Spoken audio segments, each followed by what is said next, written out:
আজকে আমি আপনাদের সাথে কথা বলতে চেয়ে বারবার মনে পড়ছে যে বাংলাদেশের প্রতিটি অর্জনের সাথে আমাদের প্রবাসী বাঙালিদের অবদান রয়েছে। সে আগরতলা ষড়যন্ত্র মামলা থেকে জাতির মুক্ত করা থেকে শুরু করে আমাদের মহান মুক্তিযুদ্ধে, এবং সেই 2007 সালে যখন আমাকে দেশে ফিরতে বাধা দিয়েছিল তখনকার সরকার, সে সময়ও আপনাদের সকলের সহযোগিতা পেয়েছি।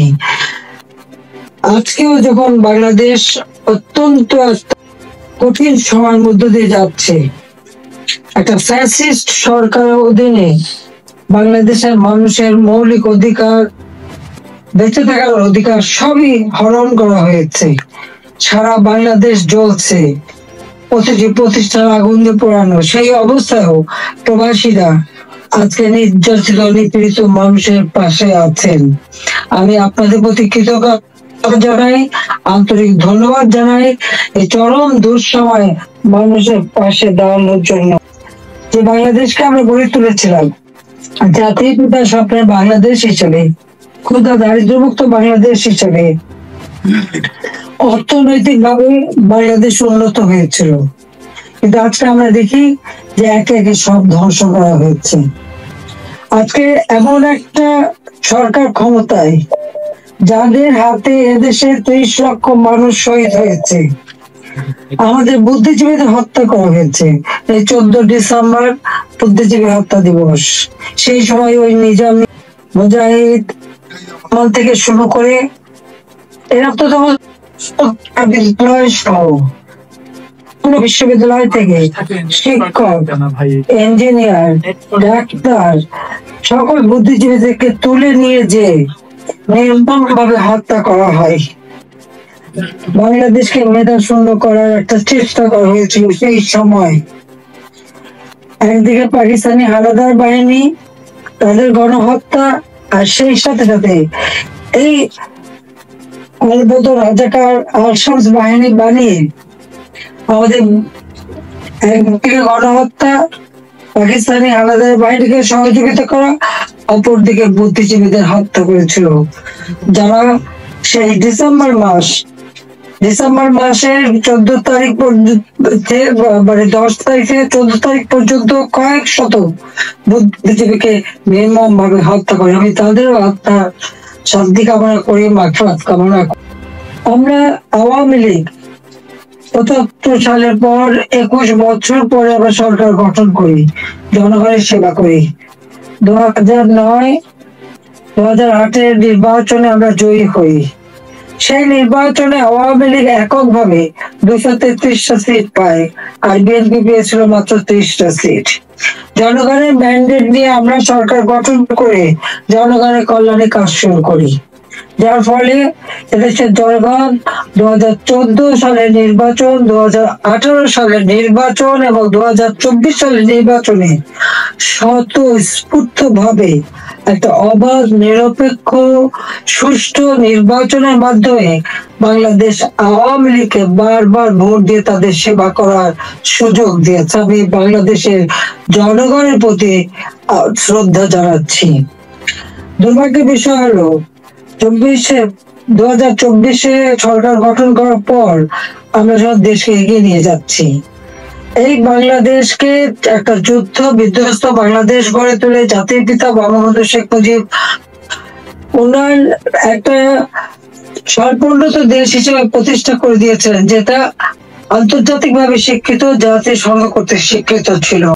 সেই স্বল্পোন্নত দেশকে আওয়ামী লীগ সরকার গঠন করার পর 2009 সাল থেকে 24 সাল এই সময়ের মধ্যে, বিশেষ করে 2021 সালে 20 সালে যখন আমরা জাতির পিতার জন্ম শতবার্ষিকী উদযাপন করি, 21 সালে যখন স্বাধীনতা সুবর্ণ জয়ন্তী উদযাপন করি, সেই সময় বাংলাদেশকে আমরা উন্নয়নশীল দেশের মর্যাদায় অধিষ্ঠিত করি।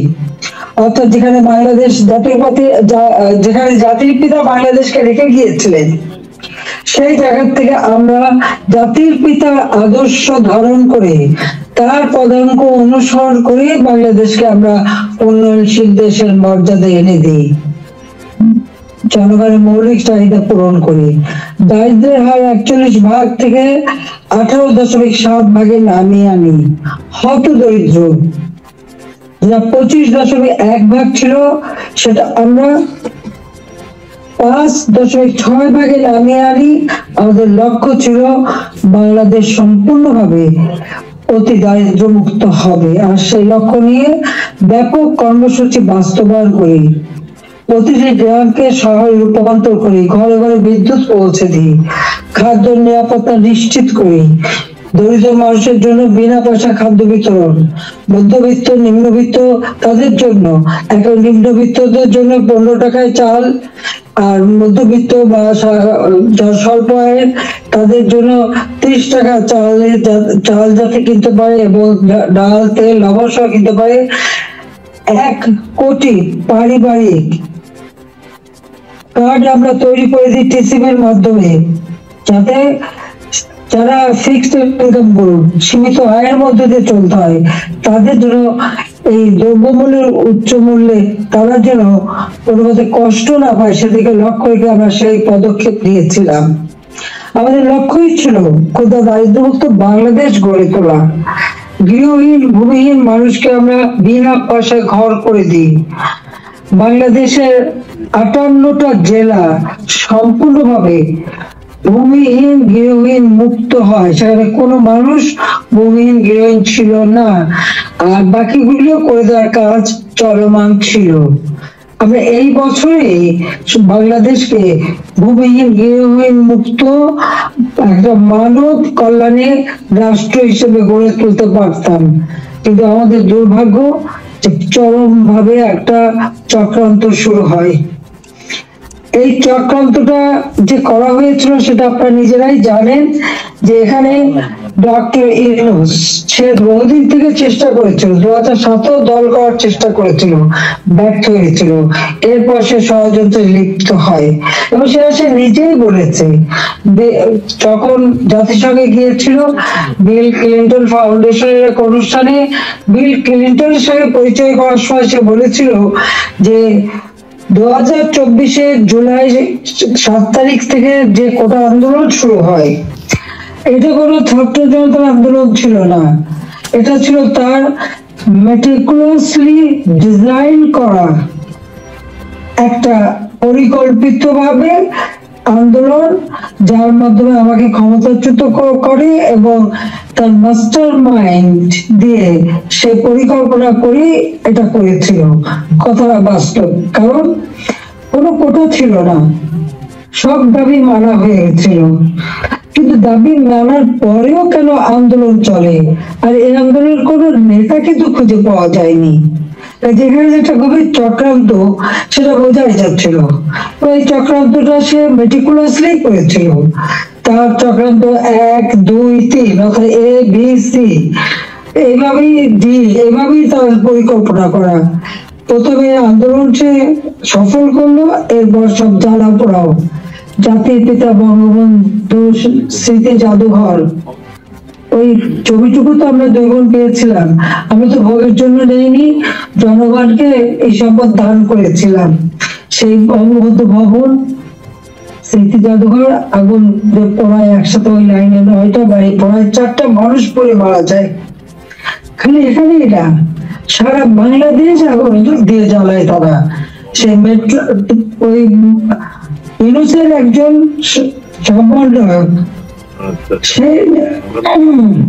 সে নিজেই স্বীকার করেছে, পুলিশ হত্যা এবং মেট্রো রেলে আগুন না দিলে নাকি তাদের বিপ্লব সফল হতো না।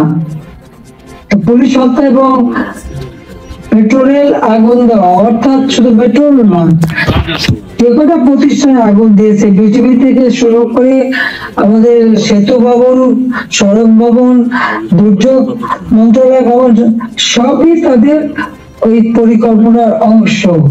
এবং সেই সাথে বঙ্গবন্ধু ভবন থেকে শুরু করে আওয়ামী লীগের সকল নেতা কর্মীদের বাড়ি ঘর, ব্যবসা প্রতিষ্ঠান সব অগ্নি সংযোগ করে পুড়িয়ে দেওয়া হয়েছে।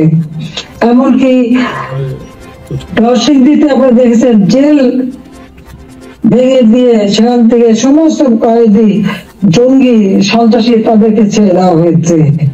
শুধু তাই না, ইউনুস ক্ষমতা এসে যত জঙ্গি সন্ত্রাসী ছিল তাদেরকে তারা ছেড়ে দিয়েছে, মুক্ত করেছে। এমনকি 21শে আগস্ট গ্রেনেড হামলা আসামি তাদেরকে ছেড়ে দিয়েছে।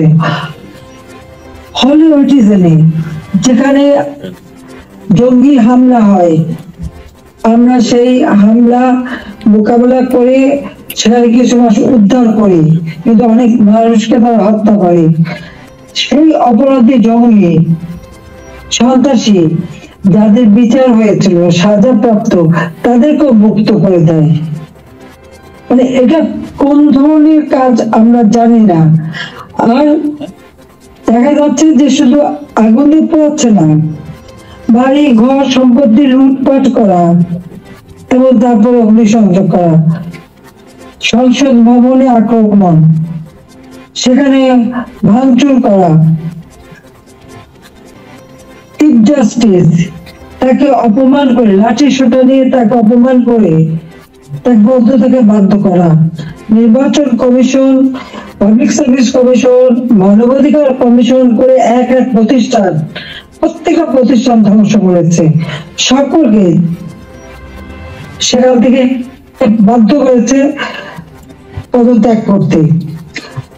আওয়ামী লীগের নেতা কর্মী শুধু না, আমাদের যারা বুদ্ধিজীবী, সাংবাদিক, 300 সাংবাদিকের অ্যাক্রেডিটেশন কার্ড বাতিল, চাকরিচ্যুত।